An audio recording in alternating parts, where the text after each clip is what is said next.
Hello students, good morning. Class 8 Hindi first 17 chapter second lecture. बेटा आपने शल्य चिकित्सा के बारे में पढ़ा था। चलिए चैप्टर शुरू करते हैं।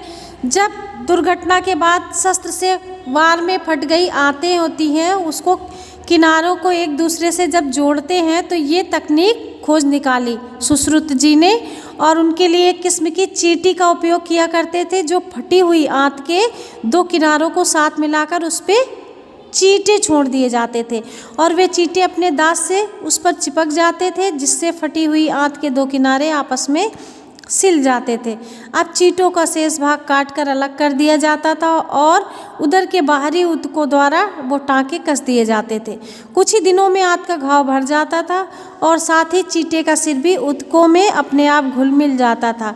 आजकल शल्य चिकित्सा शरीर के बाहरी अंगों के टाँके लगाने के लिए भेड़ की आंत से बनाए हुए धागे का उपयोग किया जाता है और उद्देश्य ये है कि टाँके भीतर ही भीतर घुल जाएं, जिससे टाँके निकालने के लिए कम से कम वो भाग्य दोबारा न खोलना पड़े। तो सुश्रुत संहिता में शल्य चिकित्सा के लगभग हर महत्वपूर्ण पहलू पर विस्तृत जानकारी दी गई है, और जैसे ऑपरेशन के बाद क्या क्या सावधानियां बरतनी चाहिए, रोगी का भोजन कैसा होना चाहिए, ये सब कैसी औषधियाँ होना चाहिए, ये सब उसमें लिखा हुआ है। तो प्राचीन काल में चिकित्सकों की औषधि विज्ञान के बारे में जो जानकारी थी वो जड़ी बूटियों की खोज की थी, और शल्य चिकित्सा के दौरान रोगी को कष्ट न हो इसके लिए कुछ ऐसी जड़ी बूटियाँ बनाई थी जिससे रोगी गहरी नींद में सोता रहे।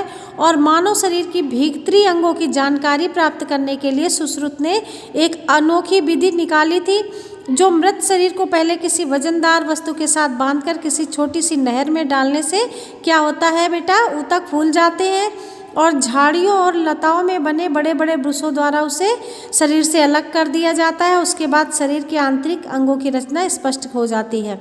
जितने बड़े शल्य चिकित्सक थे सुश्रुत जी, उतने ही श्रेष्ठ गुरु भी थे। शल्य कला का प्रारंभिक प्रशिक्षण देने के लिए उन्होंने अपने शिष्यों को कंदमूल, फल फूल, पेड़ पौधों, लताओं और पानी से भरी मस्की, चिकनी मिट्टी और मसलन से बने मानव पुतलों को अभ्यास करवाते थे, और चीरा कैसे लगाना है, कैसे कितना लंबा लगाना है, कितना गहरा लगाना है, ये सब बताते थे। और करेला, तरबूज जैसे फल और सब्जियों पर कई कई दिन तक अभ्यास करना पड़ता था, और किसी घाव की गहराई तक कैसे पहुँचे, उसे भरने के लिए क्या करें, ये सब सिखाया जाता था। और शिक्षार्थी रुग्ण शरीर की स्थिति का सही अंदाज़ा लगा लेते थे, और अभ्यास के दौरान कमल के फूल की डंडी रक्तवाहिनी बन जाती थी, जिसे शिष्य को सुई द्वारा बेधना पड़ता था और टाँका लगाने का प्रशिक्षण सिखाते थे। अब बेटा आप लोगों का ये लेक्चर फिनिश हुआ। आप लोग ये अपना होमवर्क नोट कीजिए। ये मौखिक प्रश्न है, आपको चैप्टर रीडिंग लगानी है और इन प्रश्नों के उत्तर निकाल कर अपनी रफ नोटबुक में लिखना है और लर्न करना है।